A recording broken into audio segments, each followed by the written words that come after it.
welcome back. If your basement feels really cold, John Culinary has the heating and insulation options you need to know about. Hello, John. Hello. Are you cold right now without insulation? Are you cold right now in your basement?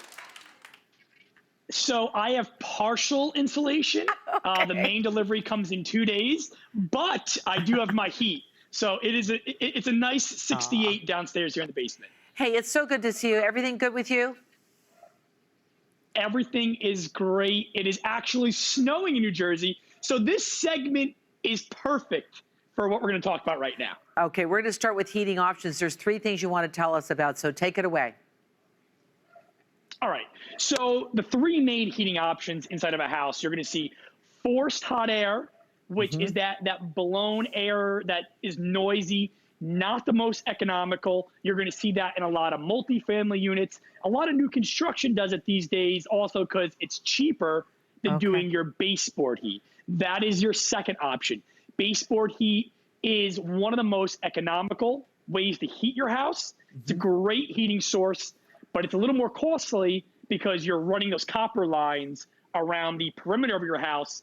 And the downside of it is you lose a little square footage because you don't want to put furniture in front of those items. Right. And then last but not least is your radiant heat. Radiant heat is the #1 best option to put inside your house, but it's the most expensive. Right, right. So now you're remodeling your basement, as we can see right there. So what are you going to do to heat up your basement? Show me. All right. So there's 2 ways that I'm going to be doing the heating inside of my basement. Okay. So first and foremost, the largest wall that I have, I'm going to be doing the baseboard heat there. It's around anywhere, and you can see from the picture there, that's the baseboard heat. It's from 15 to 20 feet.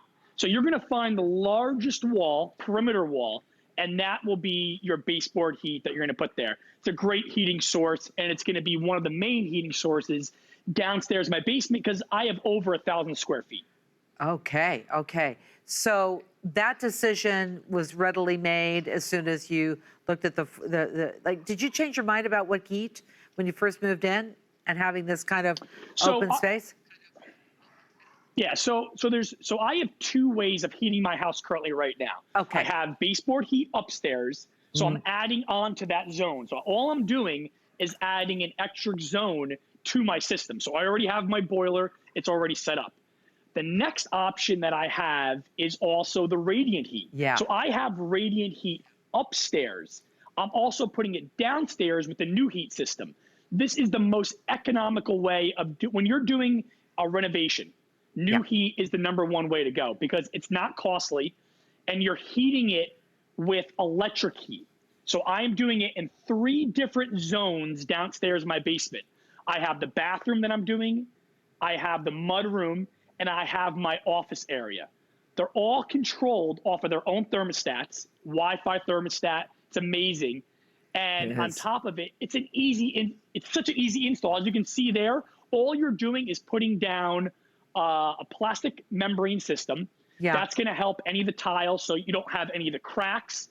You don't have any shifting in the tile. It's very, very economical, super easy install. And on top of it, Marilyn, when you're walking on a radiant heat floor and you feel that heat coming from your feet up through your body, it is the best. So I'll have 3 separate zones for that heat. And then I have my 1 zone that's going to be the baseboard heat. So I'll actually have 4 heating zones downstairs here in my basement.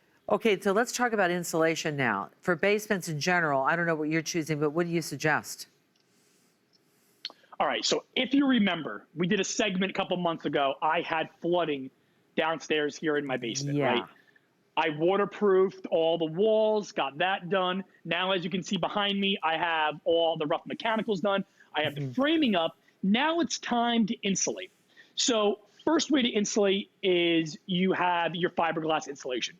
Fiberglass insulation, there's nothing wrong with it, but it's not the best way you can do that. So most basements, you will see that because it is the most economical, but there's a couple drawbacks. First, if it does get wet, mold can grow on it. So you have to throw it away.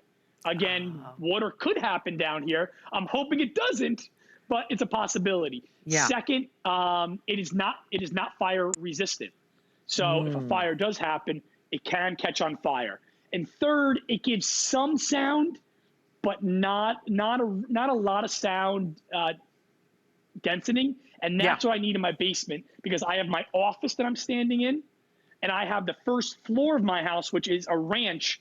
So all the main areas are right above me, and I need to lessen that sound.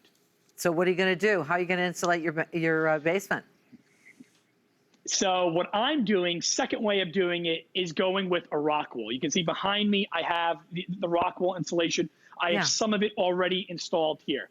Great thing about the rock wool, it is made of stone. So what does that mean?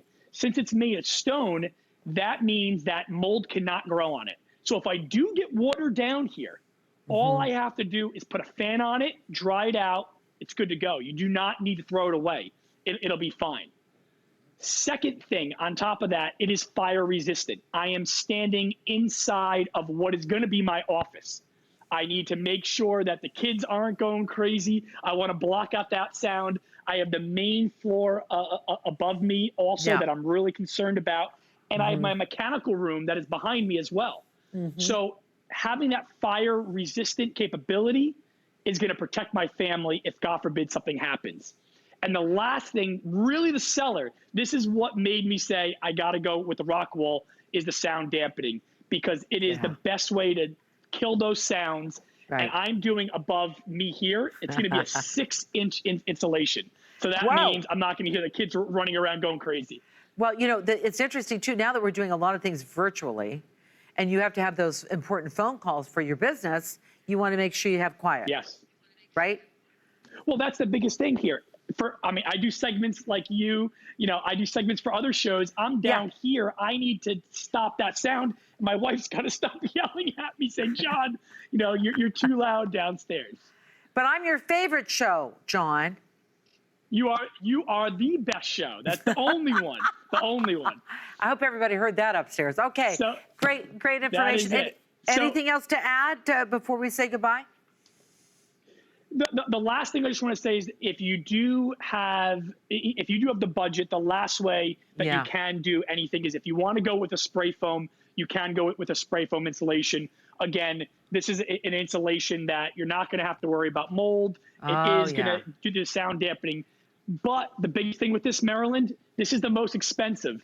And on top of it, once it does harden, you cannot get to those mechanicals. So there's no way of making any changes. So that's something that you really got to make sure that you're tracking. Right. So I see that's in the ceiling. So where would you use it then? Like for ceiling only, or what are you saying? Yeah. Yeah. So that was for a client of mine that I did in an attic space. I didn't have many mechanicals in the attic ceiling. Gotcha. So we went with the spray foam. It had the highest R value as well. We're in their attic. When you're in any attic spaces, you definitely need that R value because that's where you're going to lose your heat inside of your home. Me in my basement, all my mechanicals are right here in the ceiling. If something goes wrong, I need to access those later. Right. That's why you want to either go with a rock wool or a fiberglass so you can access those systems if and when you need to. Always great information from you, John. Good luck with your renos. All right. Thanks, Marilyn. I hope to be there in Canada in studio soon. Me too. I wait for that. Okay. Have a great day. We have to take a break, everyone. We'll be right back.